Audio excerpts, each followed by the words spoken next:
지난주에 살펴본 대로 요한복음 1장은 예수님을 말씀이신 하나님으로 소개하고 있습니다. 그리고 그 말씀이신 하나님이 육신이 되어서 우리 가운데 거하신 분으로 예수님을 소개하고 있어요. 그리고 그 말씀이신 하나님이 놀랍게도 알고 보니까 유월절 어린 양이 되신다고 소개하고 있습니다. 그리고 이제 오늘 2장에서는 그 예수님이 이 땅에 오신 목적이 무엇인지를 아주 분명하게 보여주는 두 개의 사건을 기록하고 있습니다. 우리는 이런 예수님의 모습을 눈여겨보면서 그 예수님을 마음의 중심에 모시고 그 예수님을 본받아야 돼요. 왜냐하면 우리는 예수님을 경배할 뿐 아니라 예수님을 닮아가기로 결단한 자들이기 때문입니다. 오늘 말씀 2장 1절 이하에는 소위 이 가나안의 혼인잔치를 기록하고 있어요. 사흘째 되던 날 갈릴리 가나에 혼례가 있어 예수의 어머니도 거기 계시고 예수와 그 제자들도 혼례의 청함을 받았더니 포도주가 떨어진지라. 예수의 어머니가 예수에게 이르되 저들에게 포도주가 없다 하니 그랬습니다. 거기 혼례의 청함을 받았더니에 한번 줄 쳐보시기 바랍니다. 마리아는 이미 그 결혼식장에 있었다는 거예요. 그러니까 청함을 받은 자들이 아니고 거기 있었으니까 아마 혼주 역할을 했던 것 같습니다. 그리고 이제 예수와 그 제자들도 청함을 받은 거지요.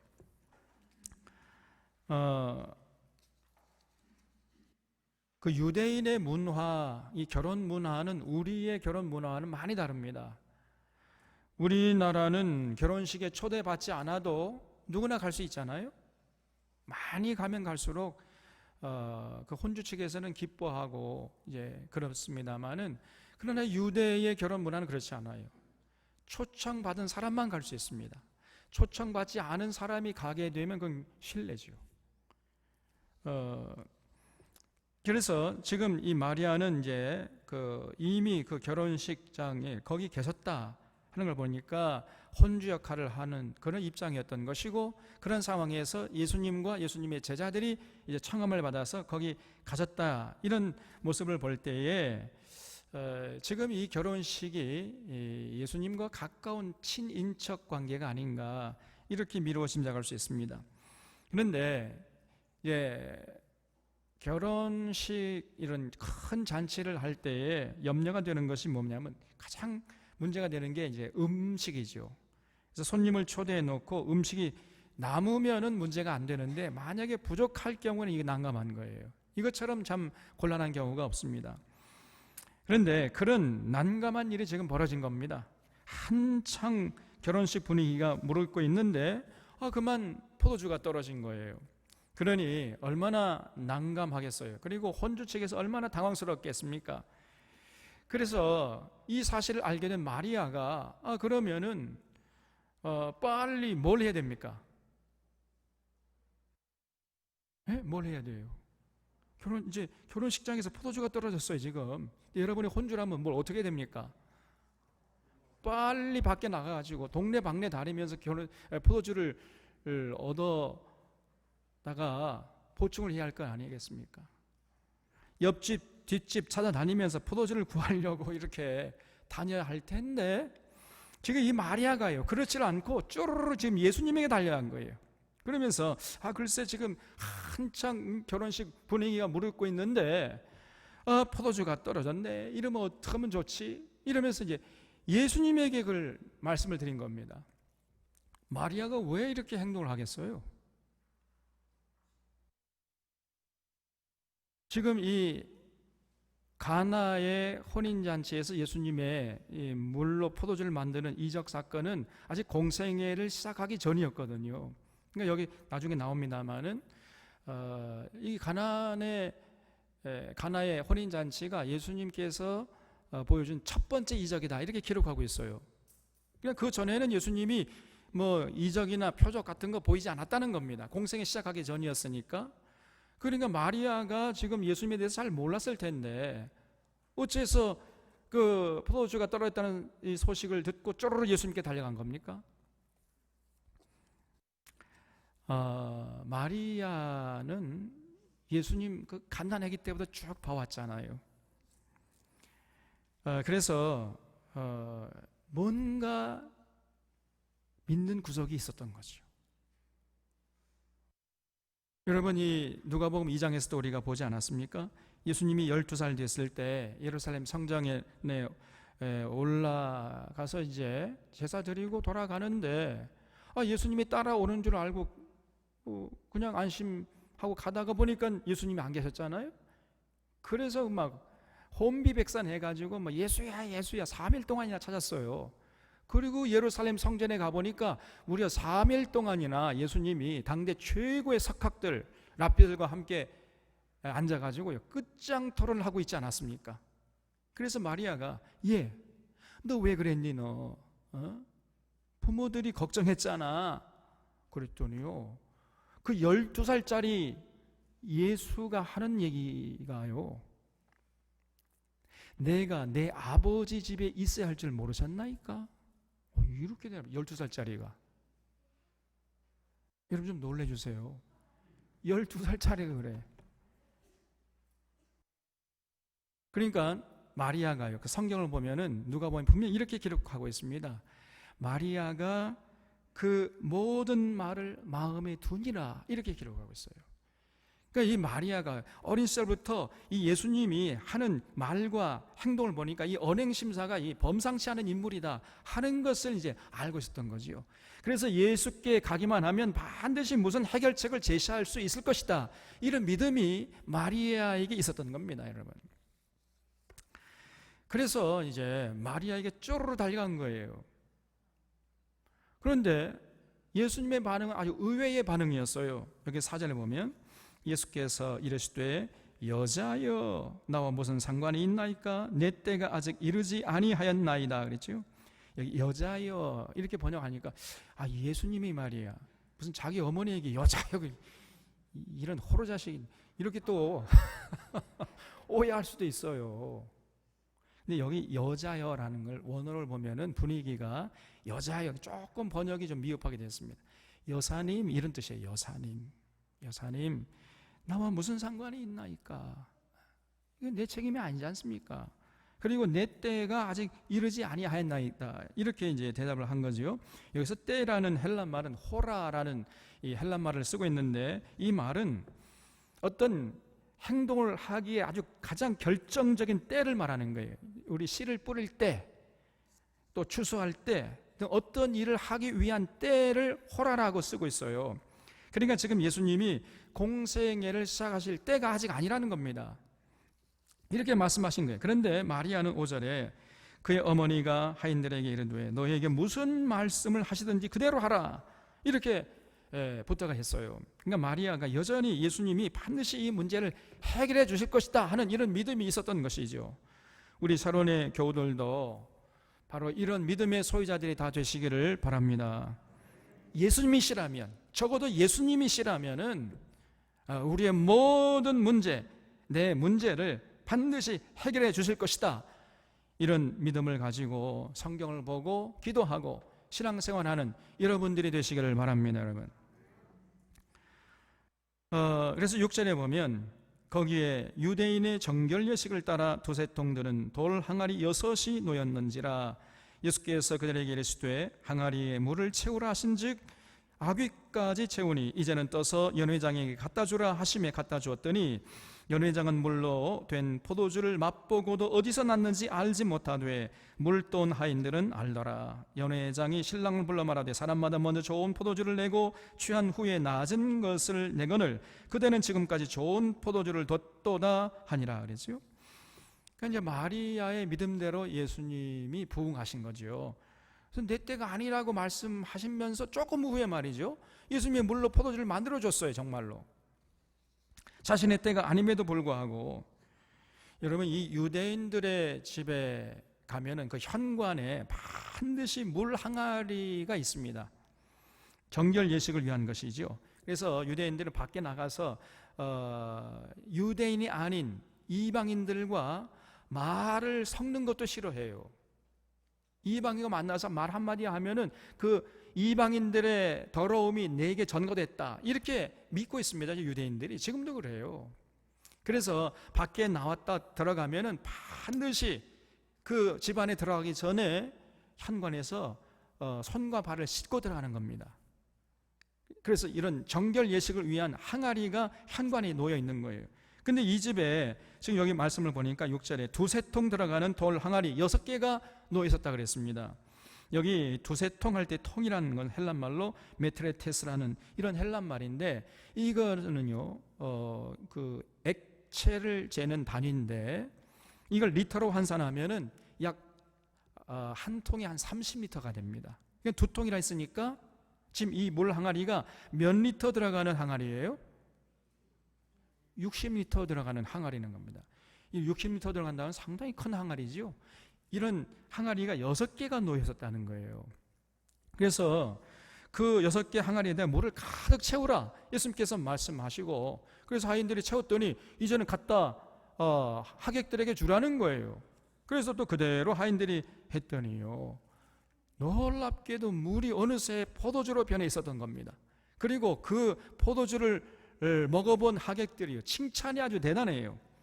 처음에 보통 집들 가면 아주 맛있는 포도주를, 제일 상품의 포도주를 내다가 어느 정도 취한 다음에는 어떤 감각을 느끼지 못하기 때문에 저질의 포도주를 내는 법인데, 어떻게 당신 집은 가면 갈수록 더 좋은 포도주를 내느냐, 이런 칭찬을 했던 것입니다.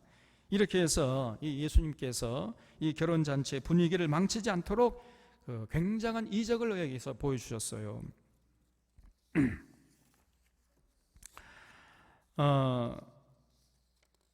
여기 11절에 예수께서 이 첫 표적을 갈릴리 가나에서 행하여 그의 영광을 나타내심에, 그러니까 처음으로 이제 공생애가 여기서 이제 시작됐다는 거죠. 제자들이 그를 믿으니라. 그 후에 예수께서 그 어머니와 형제들과 제자들과 함께 가버나움으로 내려가셨으나 거기에 여러 날 계시지는 아니하시니라 그랬습니다. 그래서 참 예수님이 처음 공생애를 시작한 첫 이적 사건이 바로 가나의 혼인잔치 자리였던 거죠. 그럼 여러분, 그러면 어째서 처음에는 내 때가 아니라고 하시다가 조금 후에 물로 포도주를 만들었을까요? 왜 그랬겠습니까? 이 질문이 굉장히 중요한 질문이에요. 왜냐하면 가나의 혼인잔치 사건은 우리 주님이 이 땅에 오신 목적과 완전하게 부합되기 때문입니다. 그래서 예수님이 첫 번째 이적 사건으로 이 가나의 혼인잔치에서 물로 포도주를 만들었다는 이 사건은요, 굉장한 상징적인 의미가 있는 것이에요. 예수님께서 요한복음 10장 10절에서 말씀하시기를 도둑이 오는 것은 도둑질하고 죽이고 멸망시키려는 것뿐이요 내가 온 것은 양으로 뭐라고 그랬죠? 생명을 얻게 하고 더 풍성히 얻게 하려는 것이니라 그랬습니다. 우리 주님이 이 땅에 오신 목적이 뭐냐? 생명을 회복시키고 풍성케 하시기 위해서 이 땅에 오셨다는 것입니다, 여러분.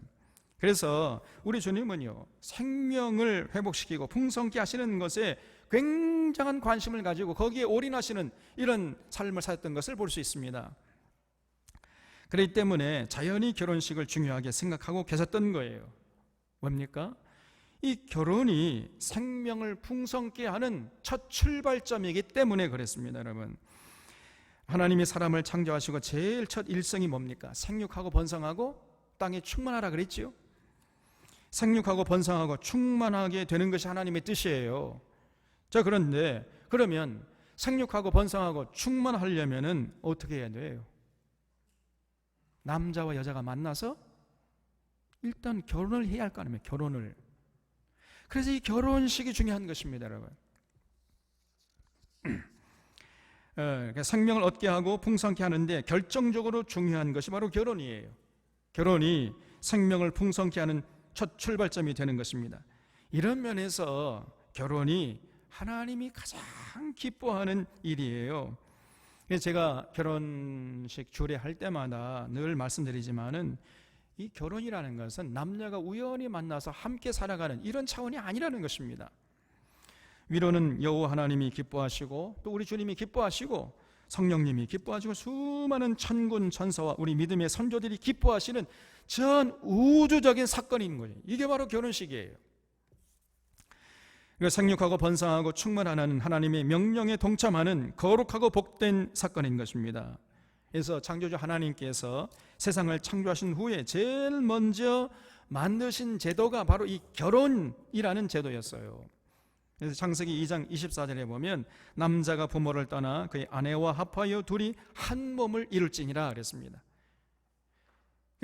여자가 부모 곁을 떠나는 게 아니라 원래 창조 질서에 의하면 남자가 부모를 떠나야 돼.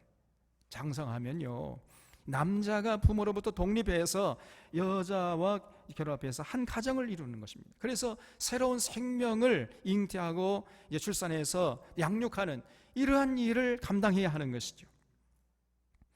여러분, 이 생명이라는 것은요, 반드시 남자와 여자가 만나가지고 사랑할 때 그 사랑의 결실로만 그 생명이 잉태되고 출산하도록 이렇게 하나님께서 창조 질서를 세우신 것입니다, 여러분.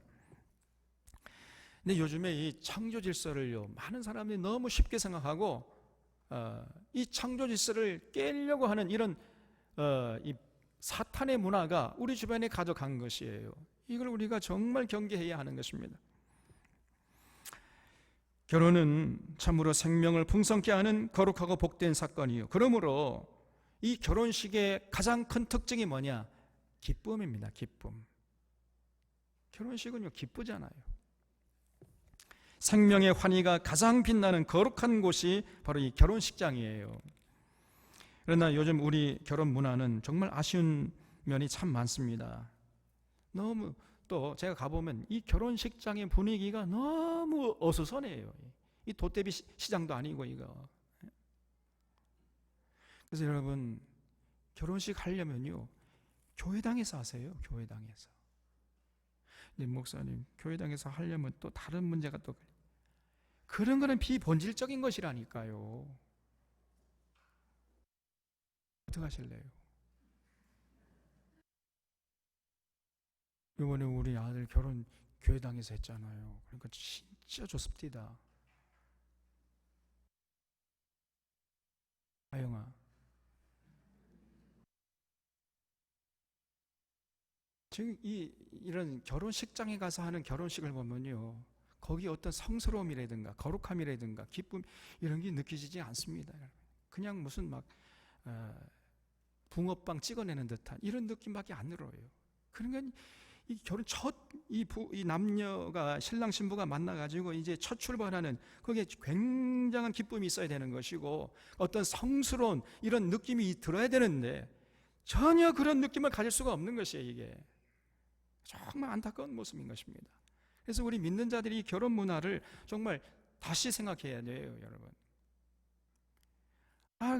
먹는 게 중요한 겁니까? 지금 우리 먹으려고 먹는 게 아니잖아요, 지금.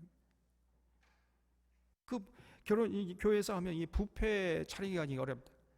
그런 건 비본질적인 거라니까요. 그래서 여러분, 이 결혼식을 우리가 정말 소중하게 생각해야 됩니다. 그리고 또 축하하러 간 이 축하객들이 정말 그 신랑 신부를 축하해주는 그런 마음으로 참석을 해야 되는데 그냥 습관적으로 가가지고 축의금 내려고 해요. 축의금 내고 그 다음에 어디 갑니까? 결혼식 하든지 말든지 상관도 안 하고 그냥 빨리 식당 가가지고 밥 먹고 이제 집에 가려고. 이렇게 하지 말아야 돼. 아무런 의미 없습니다, 여러분. 그래서 이런 것부터 우리가 좀 바꿔나가야 됩니다. 정말 결혼식에 가면 신랑 신부를 진심으로 축하해주고 기쁨으로 함께 같이 식사하고 하는 이런 모습을 잃지 않도록 해야 돼요. 중요한 것은 이렇게 기쁨의 잔치를 통해서 더욱 신랑 신부의 사랑이 깊어지고 뜨거워지고 거룩해져서 그 사랑의 결실로 새 생명이 탄생하도록 도와주는 것, 이것이 결혼식의 의미예요. 그리고 그 생명을 이제 주야 교환과 훈계로 잘 양육하는 것은 이제 신랑 신부의 책임인 것이죠. 이런 면에서 결혼식이 중요하고 가정이 중요한 것입니다. 결혼은 생명이 풍성해지는 첫걸음이에요. 그렇기 때문에 예수님이 아직 내 때가 아니다 이렇게 말씀하셨음에도 불구하고 조금 후에 그 물로 포도주를 만들어 가지고 그 결혼식장을 축복하신 것이에요. 결혼식 그 잔치 분위기가 깨지 않도록 물로 포도주를 만드시는 이런 굉장한 이적을 베푸신 것입니다. 여기서 우리는 생명이 생육하고 번성하고 충만해지기를 원하시는 그 예수님의 마음을 진하게 느낄 수가 있는 것이지요. 이런 주님의 마음을 우리 사론의 교우들은 헤아릴 수 있기를 바랍니다.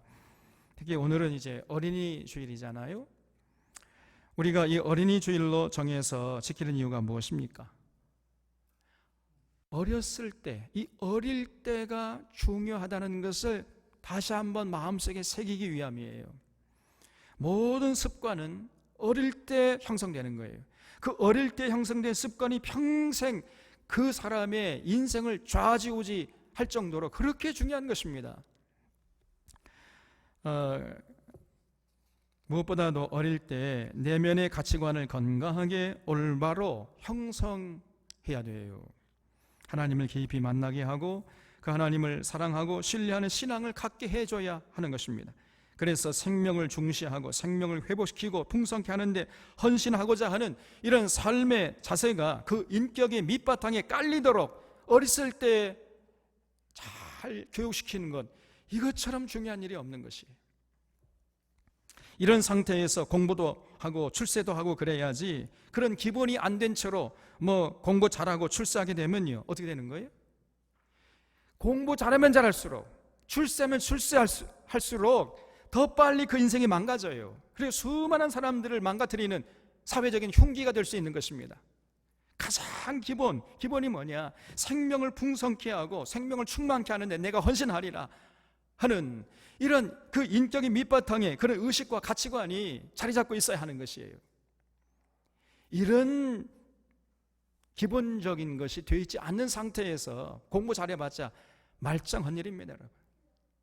오히려 그런 상태에서 공부 잘하면 잘할수록 더 하나님의 영광을 가리는 무서운 흉기가 될 수 있어요.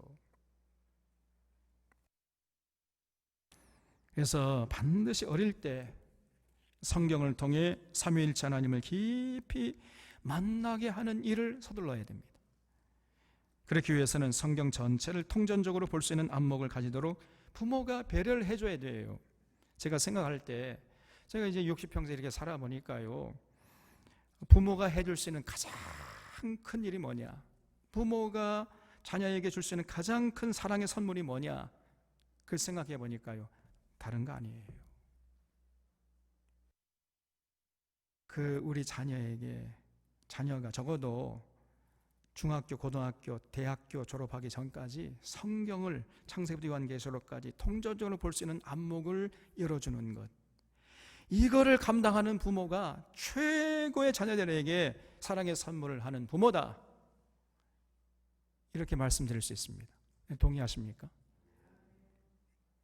그 일을 여러분, 우리 사론의 교우들이 감당해 주시기를 주님의 이름으로 부탁드립니다. 이거 왜 아멘 소리가 이제 또 딱 작아지잖아. 또 진실로 이 일을 여러분들 감당해 주시기를 부탁드립니다, 여러분. 그러면 우리의 사랑스러운 자녀들이 평생 하늘의 생명을 풍성히 누리면서 복되게 살아갈 수 있는 것이에요. 그리고 이제 어렸을 때 부모와 대화를 많이 해야 됩니다.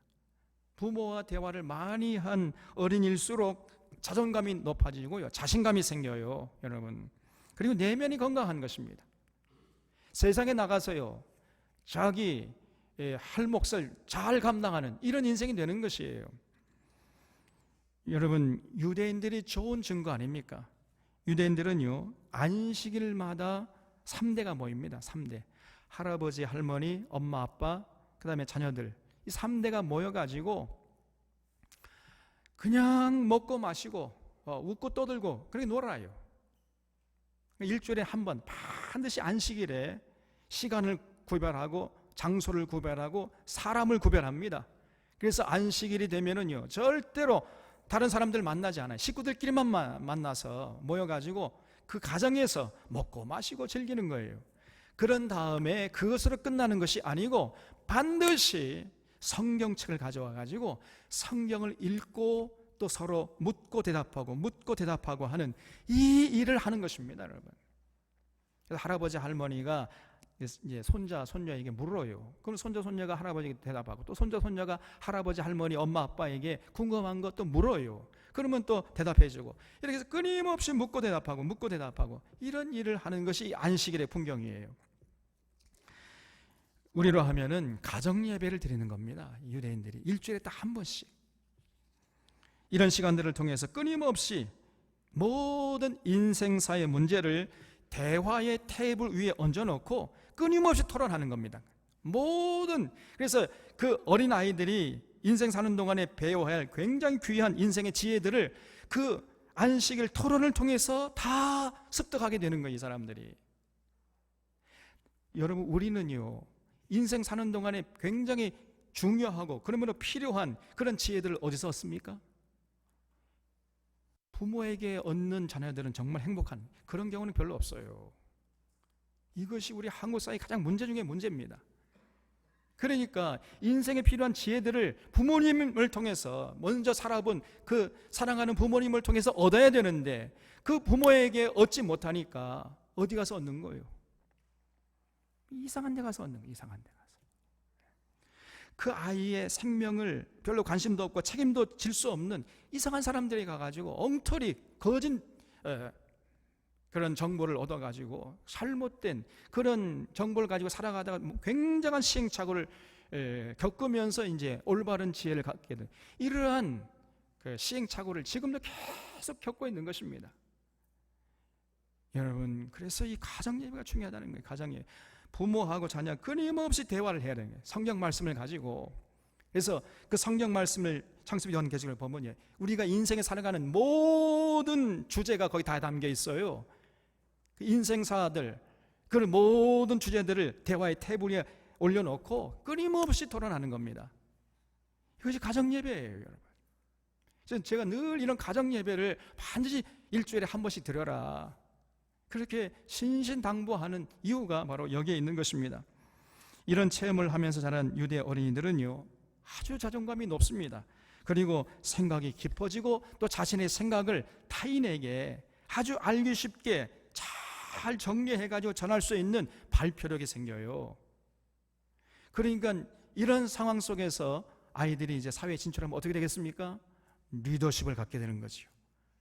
그래서 끊임없이 지금 유대인들은요 세계적인 그런 유명한 인사들이 지금 나오고 있는 이유가 바로 여기 있는 것입니다. 그래서 이렇게 어렸을 때부터 책을 읽고 대화를 나누는 체험이 정말 중요한 것이에요. 가정예배의 중요성을 아무리 강조해도 지나치지 않습니다. 가정예배를 통해서 부모와 모든 인생의 문제에 대해서 대화하면서 가정의 따스한 사랑의 분위기를 맛본 자녀들은 절대로 타락하지 않아요.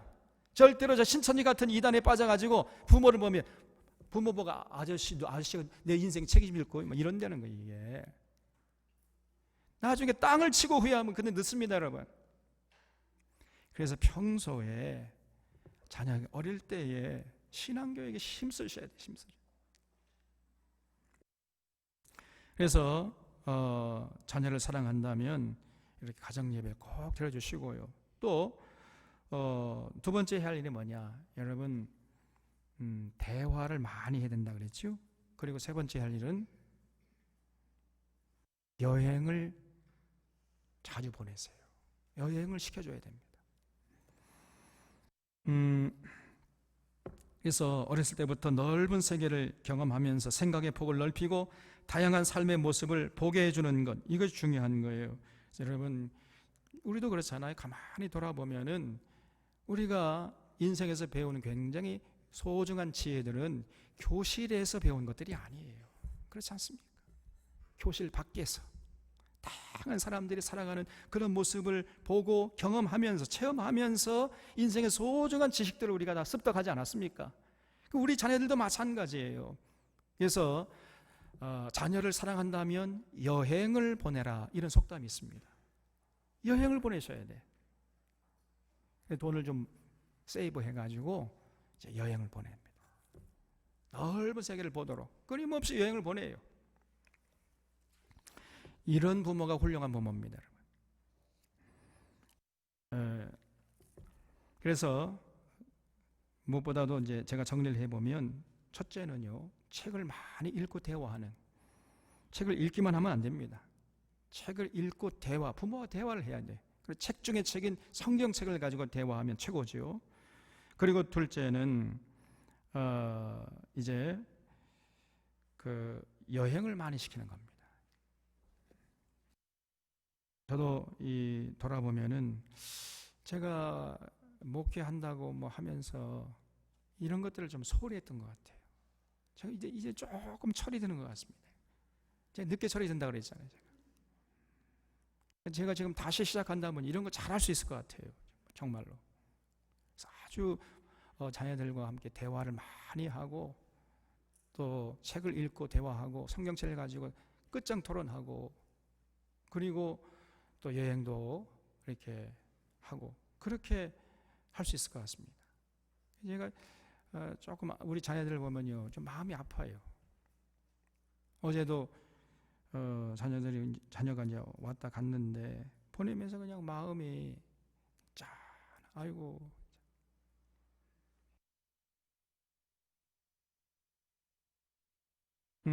그래서 제가 우리 샤론교회 자라나는 이 아동부, 중고등부, 청년부 애들만큼은 우리 사랑스러운 우리 자녀들이잖아요. 여행을 많이 보내야 되겠다, 이런 생각을 하는 것입니다. 그래서 계속 여행 보내려고 그래요. 다른 예산 좀 줄여가지고 우리 자라는 청소년들에게 좀 더 넓은 세상을, 다양한 사람들을 만나게 해주자. 이것이 그 자녀들에게 굉장한 삶의 밑거름이 되는 것입니다. 그래서 우리 샤론교회는 여행 보내주는 교회가 되자. 여러분 다 공감하시죠? 그 일을 하려고 하는 거예요. 그 일을.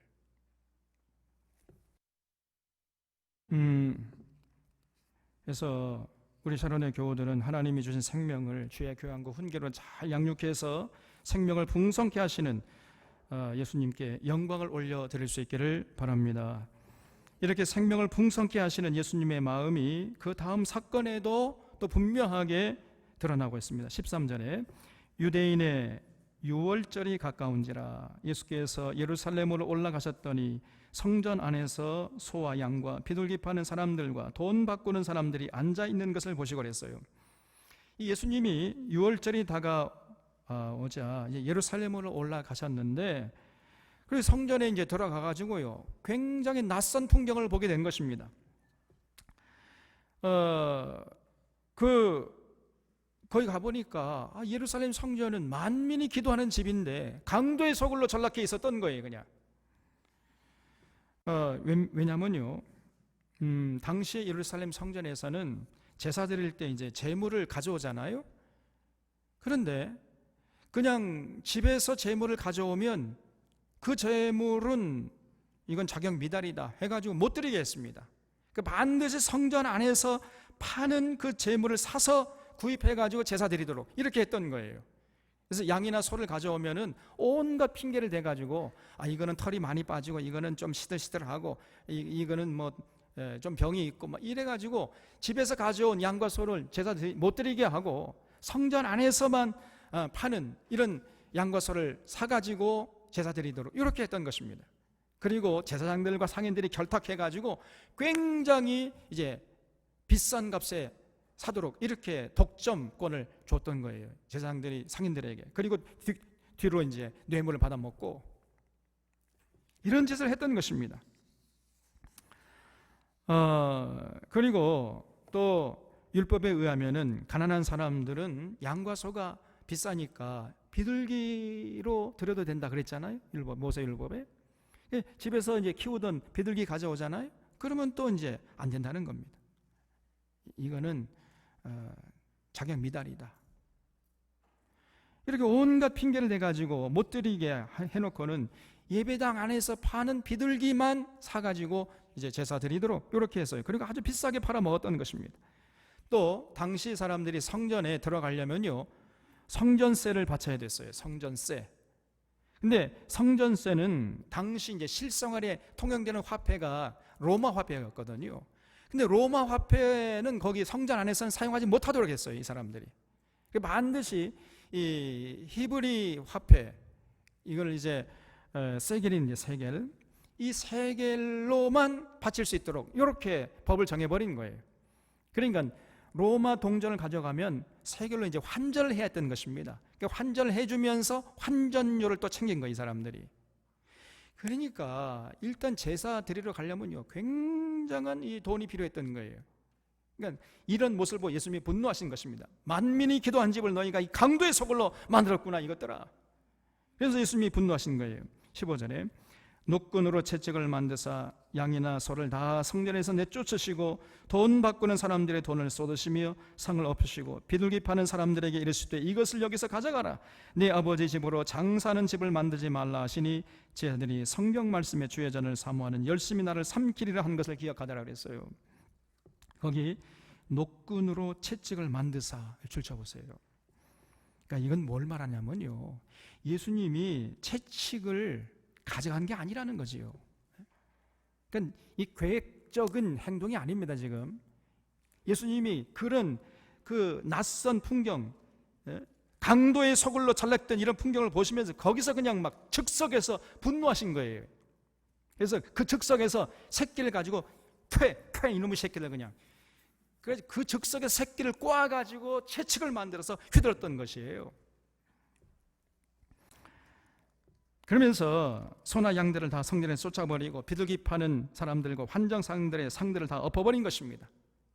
그렇게 착하시고 온유하신 성품의 소유자이신 예수님께서 이렇게 분노하신 거예요. 여러분, 예수님이 지금 자기의 어떤 사익을 위해서, 개인적인 유익을 위해서 이렇게 분노하신 겁니까? 만약에 그렇다면 예수님 잘못하신 거지요. 근데 그게 아니잖아요. 당시에 제사장들이 만민의 기도하는 집을 강도의 소굴로 만들어 버리기 때문 아닙니까? 그렇기 때문에 이런 예수님의 분노는 우리가 그 앞에 형용사를 붙여가지고 거룩한 분노라고 하는 거예요. 거룩한 분노. 이런 거룩한 분노는 우리도 좀 터뜨릴 줄 알아야 되는 것입니다.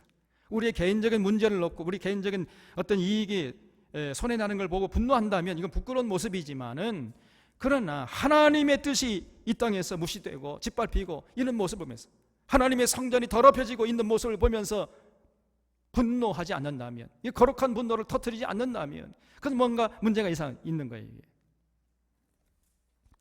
여러분, 성전이 타락하면 어떻게 되는 겁니까? 성전이 타락하면요, 결국 사회가 병들게 되는 거 아니겠습니까? 그리고 모든 악한 것들이 창궐하게 되는 거예요. 그러면 수많은 생명들이 결국 병들게 되어 있고 시들게 되어 있습니다. 그렇기 때문에 생명을 풍성케 하시는 예수님의 입장에서 볼 때 성전의 타락을 좌시할 수가 없었던 거예요. 그래서 분노하신 것입니다. 그래서 우리가 다른 것은 몰라도 성전이 타락하는 것을 보면 분노할 줄 알아야 되는 거예요. 성전이 타락하면, 교회가 타락하면 결국은 사회가 병들고 모든 악한 것들이 난장판을 벌리게 되고, 그러면 수많은 생명들이 이제 병들게 되고 시들게 되기 때문입니다. 그래서 여러분, 저런 그 태극기 모독부대 같은 것들, 이 지금 한국교회를 능욕하고 있지 않습니까? 이 정광훈 이 일당들이. 그런 모습을 보면요, 마음속에 그냥 분노가 치밀어야 돼요. 그냥 그런 모습을 보면서 아이고, 저런 사람은 자기 믿음대로 저렇게 하는 거지 뭐. 그러면 안 됩니다. 신천지 같은 이런 것들이 판을 치면은요, 우리가 분노할 줄 알아야 되는 겁니다, 여러분. 그냥 막 밥맛이 사라질 정도로 분노해야 돼요. 18절을 보겠습니다. 이에 유대인들이 대답하여 예수께 말하기를 내가 이런 일을 향하니 무슨 표적을 우리에게 보이겠느냐 그랬어요. 다시 말하면 네가 무슨 권위로 이따위 짓을 하느냐, 그러면서 예수님께 나와서 이제 따진 거죠. 그러니까 예수께서 대답하여 이르시되 너희가 이 성전을 헐라 내가 사흘 동안에 일으키리라 그랬습니다. 그러니까 이 예수님의 말씀을 들은 사람들이 생각하길 20절에 유대인들이 이르되 이 성전은 46년 동안의 지었건을 네가 3일 동안에 일으키겠느냐 이렇게 반문을 해요. 21절에 그러나 예수는 성전된 자기 육체를 가리켜 말씀하신 것이라 죽은 자 가운데서 살아나신 후에야 제자들이 이 말씀하신 것을 기억하고 성경과 예수께서 하신 말씀을 믿었더라 그랬죠. 그러니까 당시 예루살렘 성전은요, 당시 분봉왕이었던 헤롯이 유대인들의 환심을 사기 위해서 이제 성전을 건축하고 있었는데 무려 몇 년 동안 짓고 있었다고요? 46년 동안이나 짓고 있었습니다. 여러분 조금 놀래봐 주세요. 우리 이 성전은 몇 년 동안 지었습니까? 6개월 만에 뚝딱 지었어요 우리가. 근데 당시 예루살렘 성전은 46년 동안이나 아직 완성된 것도 아니에요. 짓고 있는 그런 중이었습니다. 그러니 그 규모와 그 재정이 얼마나 대단했겠어요. 겉모습은 아주 대단했고 화려했을 겁니다. 그러나 속은 다 썩어 무너져 있어요. 그래서 강도의 소굴로 찰나간 지 오래가 됐단 말이에요. 여러분, 그건 아무런 의미 없는 거 아닙니까? 그래서 예수님께서 그런 모습을 보시면서 그런 성전을 헐어버려라, 내가 3일 만에 다시 세우리라, 이렇게 말씀하신 것입니다. 여러분, 그 병든 교회, 썩은 교회, 그건 헐어버려야 돼요. 헐어버리고 다시 세워야 하는 것입니다. 지금 예수님이 내가 사흘 동안에 일으키리라 했는데 이 말씀은 예배당을 다시 짓겠다는 말이 아니잖아요. 진실로 여러분, 예배당, 이 교회당하고 교회는 우리가 구별할 줄 알아야 되겠죠. 교회당은 교회가 아닙니다. 교회당은 교회를 담는 그릇에 불과해요. 진실로 그러므로 중요한 것은 교회당이 아니라 교회가 중요한 거예요. 교회. 교회라는 건 뭐냐? 예수 믿는 사람들의 공동체예요. 택함을 받은 백성들의 무리들, 이걸 우리가 교회라고 하는 거예요. 예수님의 이름으로 모여든 그 사람들의 그 공동체, 이게 교회입니다. 에클레시아라는 말에는요, 장소 개념이 없습니다. 이건 공동체 개념이에요. 그래서 예수님께서 이따위 이런 건물 막 화려하고 속은 다 썩어, 교회당은 화려하지만 교회는 다 썩어버린, 이걸 다 헐어버려라, 내가 진실로 참된 교회를 세울 것이다, 이렇게 말씀하시는 거예요. 근데 당시의 사람들이 그런 예수님의 수준 높은 말씀을 알아들을 턱이 있어야죠. 그래서 동문서답하는 것입니다. 여러분 꼭 기억하셔야 됩니다. 권력과 종교가 결탁하게 되면 반드시 이렇게 썩고 문드러지고 병드는 거예요. 그래서 강도의 소굴이 되는 것입니다. 지금 오늘 한국 교회가 딱 지금 이런 모습이에요. 지금 대형 교회가 특별히 그렇습니다, 여러분. 그동안 한국 교회가 한국 사회의 급격한 산업화로 도시화가 이루어지면서 이 교회가 점점 대형화된 거예요, 대형화. 그러다 보니까 목회자들이 이제 그 대형 교회 목회자들이, 여러분, 대형 교회 목회자들이 훌륭해서 된 게 아닙니다. 그냥 큰 교회당만 지어놓고 그래서 사람들이 막 몰려들었어요, 그때는. 그러니까 이 목회자들이요, 교만해져 가지고 타락한 정치인들과 놀아난 겁니다. 그렇게 된 것이 얼마 오래된 게 아니에요. 언제부터 이런 일들이 본격적으로 시작됐느냐? 이명박 박근혜 시대입니다. 지금부터 한 10년 전에, 15년 전부터 이런 일들이 보인 거예요. 그 전에는요, 대형 교회가 별로 없었습니다. 대형 교회도 별로 없었고, 교회가 오히려 불의한 정권에 대항해서 하나님의 공의와 정의를 세우는 역할을 했던 거예요. 자랑스러운 교회입니다. 이 땅에 민주주의를 정착시키는데 오늘 한국 교회가 굉장히 큰 기여를 한 거예요. 그래서 유신 정권에 목숨 걸고 한 건 교회가 바로 이 한국 교회인 것입니다. 그때는 아무 찍소리도 못하는 이런 자들이 이제 민주회가 되니까 그때 이 대형교회 목사들이 또 성도들이 나와가지고 온갖 정광 같은 이런 짓을 하고 있는 것입니다. 그래서 이명박 박근혜 전에는요, 이 대형교회도 별로 없었고, 그리고 한국교회가 그때는 그래도 어느 정도 건강했습니다. 그래서 불의한 정권에 대항해서 하나님의 공의를 세우는 역할을 했기 때문에, 그러다가 이제 이명박 시대에 들어서면서 본격적으로 대형교회가 이제 타락한 권력하고 정통성이 없는 이 권력하고 이제 짝짝꿍돼 가지고, 그래서 박근혜 시절 이어지면서 온갖 불의한 권력의 편에 서서 추태를 벌여왔던 것입니다. 하나님의 공의를 외면하고 불의한 정권의 나팔수 역할이나 주구 노릇을 충실히 해왔던 것이, 여러분, 이런 썩은 교회는 이제 무너져야 됩니다. 그리고 진실로 예수님의 십자가의 은혜와 진리로 세워지는 이 건강한 교회를 우리가 이제 함께 세워야 하는 것입니다. 여러분, 오늘 이 예수님이 분노하시는 모습을 보면서 오늘 우리들을 돌아봐야 돼요. 오늘날 우리들도 예수님처럼 거룩한 분노를 가지고 있어야 됩니다. 개인적인 감정을 가지고 분노해서는 안 되지만은, 그러나 하나님의 뜻이 무시되고 짓밟히고 있는 이런 상황을 보면 우리가 거룩한 분노를 터뜨릴 줄 알아야 돼요. 교회가 강도의 소굴로 변해가고 교회의 거짓 선자들이 득세해서 교회를 병들게 하고 타락시키고 있음에도 불구하고 아무런 감정도 없고 느낌이 없다면은 이거는 산믿음이라고 할 수가 없는 것입니다. 교회는요, 생명의 마지막 보루예요. 교회는 예수님의 생명으로 충만해서 그 생명을 주님 다시 오실 때까지 전해야 할 사명이 있는 것입니다. 그런데 교회가 타락하면 어떻게 되겠어요? 그 생명을 누릴 수가 없는 것이고 전할 수가 없는 것이죠.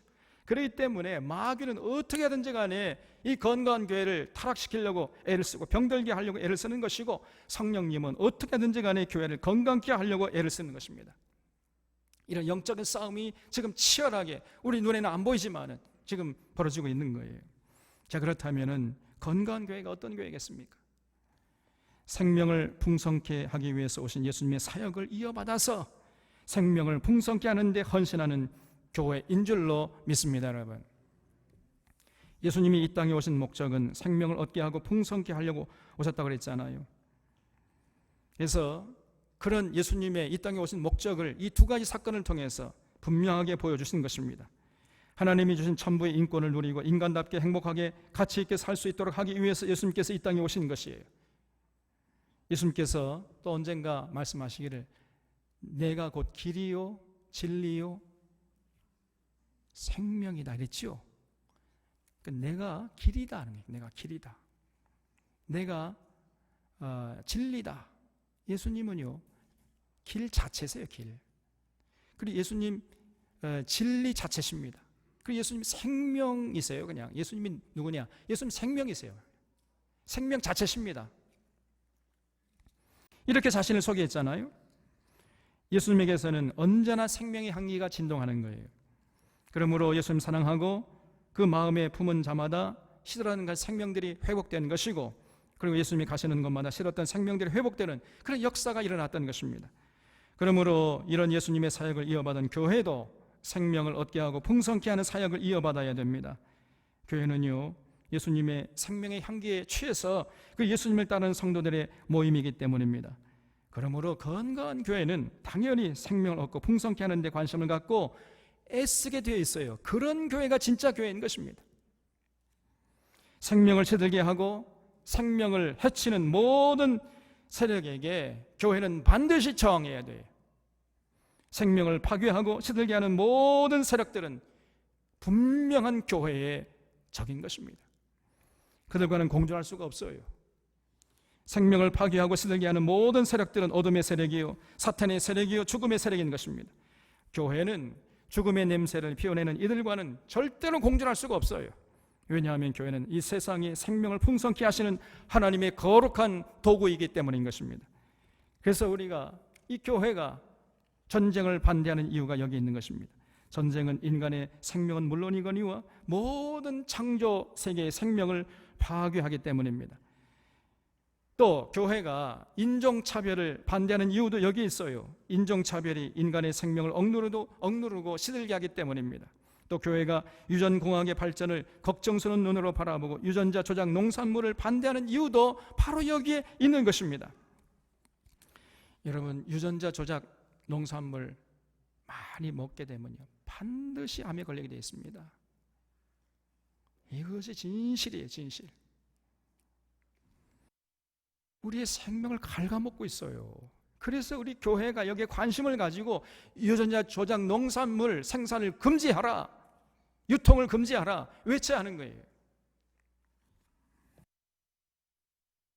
그것이 생명의 존엄성을 부정하고 창조자 하나님을 대적하기 때문인 것입니다.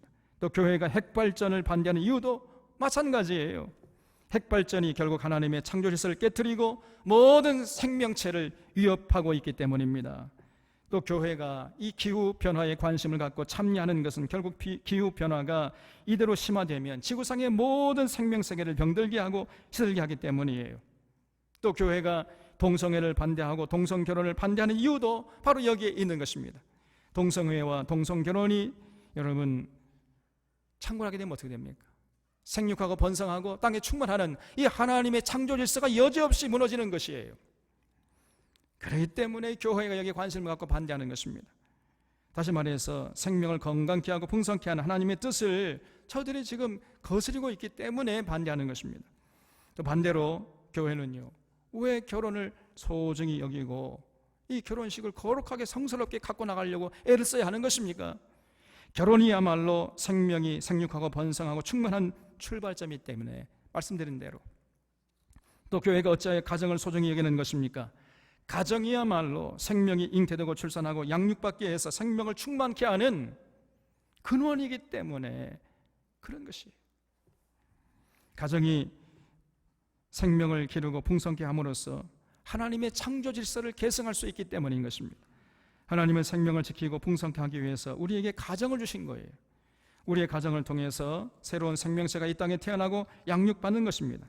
따라서 가정을 소홀히 여기고 가정을 파괴하는 문화는 결단코 하나님이 기뻐하시는 문화가 아닙니다.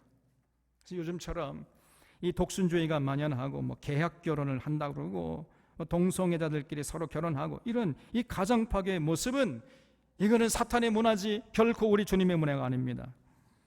이 땅의 모든 교회가 이 생명의 풍성케 하기 위해서 오신 예수님처럼 하나님 주시는 생명을 얻게 하고 풍성케 하는 이 귀한 사역을 반드시 이어받아야 하는 거예요. 여기에 우리 사랑하는 사랑의 교우들도 관심 갖고 함께 동참해 주시고 함께 헌신해 주시기를 주님의 이름으로 부탁드립니다. 23절을 보겠습니다. 6월절에 예수께서 예루살렘에 계시니 많은 사람이 그의 행하시는 표적을 보고 그 이름을 믿었으나 예수는 그의 몸을 그들에게 의탁하지 아니하셨으니 이는 친히 모든 사람을 아심이요 그랬죠. 예수님이 예루살렘에 6월절에 계셨다고 했으니까 여러분 6월절은 하루 딱 지키는 거지요. 그리고 6월절 이후 이제 그 다음 날부터 무교절을 7일 동안 지켜요. 그래서 6월절 하루 무교절 일주일 하면 이게 연결되어 있습니다. 그러니까 예수님이 6월절에 예루살렘에 계셨다 하니까 대개 한 7일이나 8일 정도 6월절에 계셨다고 보는 것이 합당한 해석이죠. 그러니까 그 한 7일이나 8일 정도 있는 동안에 예수님께서 그 예루살렘에 많은 이적들을 행하셨다는 거예요. 그래서 그 이적들을 보고 많은 사람들이 예수님을 믿게 되었다는 겁니다. 그런데 예수님은 그들에게 전혀 자신의 몸을 의탁하지 않았다는 거예요. 이게 무슨 말이죠? 거기 의탁하지 않았다, 거기 줄쳐보세요. 여러분, 이 의탁하다, 이 헬란 말은요 피스티오입니다. 우리가 너무나 잘 알고 있는 유명한 단어가 피스티오. 이건 동사고 이 동사의 명사형이 피스티스죠. 피스티스. 이 말은요 믿다, 신뢰하다, 신임하다 이런 뜻도 있고 성실하다, 정직하다, 충성스럽다 이런 뜻도 있어요. 그래서 이 피스트의 이건 피스트는 헬란 말이고 이 히브리 말이 뭐냐면요 똑같은 거의 의미가 동등한 단어로 대치할 수 있는 히브리 말이 뭐냐? 에무나입니다. 에무나. 구약 성경에 기록된 에무나가 신약 성경으로 번역할 때 헬란 말로 번역할 때에 피스티스라는 단어를 쓰게 된 거예요. 그래서 에무나하고 피스티스 이거는 거의 똑같은 뜻으로 우리가 받아들일 수 있습니다. 그래서 지금 예수님이 그들에게 의탁하지 않았다 이 말은 예수님이 행하시는 굉장한 이적과 표적을 보고 예수님을 믿은 사람을 보면서 예수님은 그들을 믿지 않았다는 거예요. 사람들은 예수님이 행하시는 표적을 보고 예수님을 믿는다고 했지만은 그러나 예수님은 표적을 보고 믿는 사람들을 신뢰하지 않았다는 얘기입니다. 표적 보고 믿겠다는 사람들은 신뢰할 만한 믿음의 소유자들이 아니라는 것이에요. 굉장히 중요한 얘기입니다. 여러분, 이렇게 믿는다고 했던 사람들이 나중에 어떻게 됐어요? 돌변해가지고 예수를 십자가에 못 박으라 이렇게 외치지 않았습니까? 그래서 예수님의 십자가 사건과 부활 사건 다 경험하고 창세기부터 요한계시록까지 성경의 진리를 전부 듣고 믿는 믿음이라야 믿음이라 할 수 있는 것이지, 뭐 그냥 기적 쪼가리 기적을 행한다고 그 믿는 믿음은 그 믿을 만한 믿음이 아니라는 것입니다. 여러분, 애굽에서 나올 때 모세가 행한 수많은 표적과 이적을 봤잖아요. 날마다 기적을 맛봤잖아요. 그럼에도 불구하고 조금 어려움이 오면요, 모세를 그냥 잡아 죽이려고 그랬지, 돌로 쳐 죽이려고 그랬지 않습니까? 엘리사도 그 많은 기적을 행했지만 그 많은 기적을 보고 진실로 회개하고 하나님께 돌아간 사람이 단 한 사람도 없었어요, 여러분. 그래서 진정한 믿음은 기적을 보는 데서 나오는 것이 아니고 어디서 나온다고요? 하나님 말씀을 들으면서, 하나님 말씀을 들으면서 인격 대 인격이 부딪히고 깨지고 거듭나는 이런 굉장한 사건이 이 내면의 인격 속에서 일어날 때 비로소 참된 믿음의 소유자가 될 수 있는 것입니다.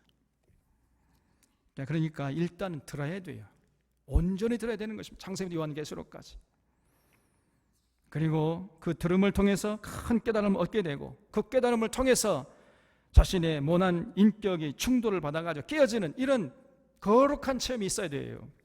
그래야 온전한 믿음이 생기는 것이지, 그저 눈앞에서 펑펑 터지는 이적과 표적, 그 굉장한 모습을 보고 믿는 그런 믿음은 온전한 믿음이라고 할 수가 없는 것이에요. 그래서 당시 사람들이 예수님이 행하시는 기적을 보면서 믿었다고 하지만은, 그러나 그 예수님은요, 그 기적이나 보고 믿는 사람들을 신뢰하지 않았다는 것입니다. 25절에 또 사람에 대하여 누구의 증언도 받으실 필요가 없었으니 이는 그가 친히 사람의 속에 있는 것을 아셨음이니라 그랬죠. 이것도 굉장히 중요한 얘기죠. 누군가 예수님에게 와가지고 예수님 저 사람 잘 모르시는 모양인데 저 사람이 얼마나 나쁜 사람인지 아세요? 제가 한번 증언해 볼까요? 이렇게 할 필요가 없다는 거예요, 예수님에게는. 왜? 예수님은 이미 다 알고 계시니까 사람의 증언을 받을 필요가 없어요. 예수님은 딱 보면요 압니다. 예수님은 딱 보면 알아요. 저 사람이 어떤 사람인지, 그 속에 어떤 생각과 어떤 가치관이, 또 어떻게 살아왔는지, 앞으로 어떻게 살아갈 사람인지 딱 보면 그냥 다 알아요, 예수님이. 그래서 예수님의 여기서 전능성, 전지성을 알 수 있습니다. 전지성. 예수님 모르시는 게 없어요. 다 아십니다.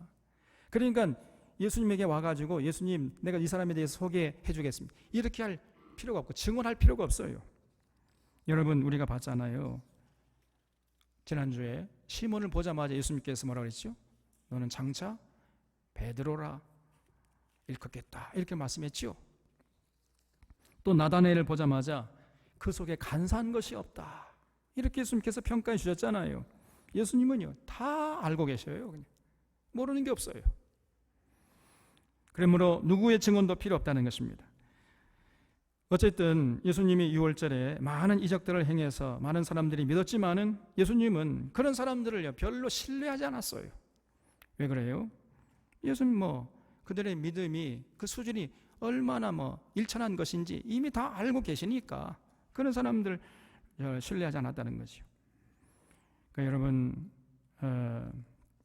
그렇기 때문에 우리가 요즘에 성령 집회한다 이런 데 가가지고 굉장히 이적과 표적을 구하고 요나 펑펑 뭐가 터지고 깨지고 그런 걸 경험해서 내가 믿겠다, 이런 사람들은요 멀리 해야 됩니다. 참막한 거예요. 그런 신뢰할 사람들이 아닙니다. 정말 성경을 펼쳐들고 성경을 통해서 인격 대 인격으로 말씀을 통해 계시는 하나님과 깊이 만나는 사람이 진짜 참 믿음의 소유자가 될 수 있는 가능성이 있는 것이에요. 그래서 예수님은 그런 걸 잘 알고 계셨기 때문에 뭐 사람들이 예수님이 행하시는 표적을 보고 믿는다고 해도 절대로 우쭐하지 않았습니다. 우쭐하지도 않았을 뿐 아니라 그 믿는다고 하는 그런 자들을 별로 신뢰하지도 않았다는 거예요. 얼마나 중요한 얘기입니까, 여러분? 그리고 오직 예수님의 관심은 뭐냐? 시들어가는 생명을 회복시키고 그 생명을 풍성케 하는데 온 관심을 집중했던 것이에요. 이런 예수님을 마음의 중심에 모시고 예수님의 뜻을 받들어서 생명의 향기가 진동하는 삶을 살아가는 우리 찬원의 교우들이 되시기를 바랍니다. 기도하겠습니다.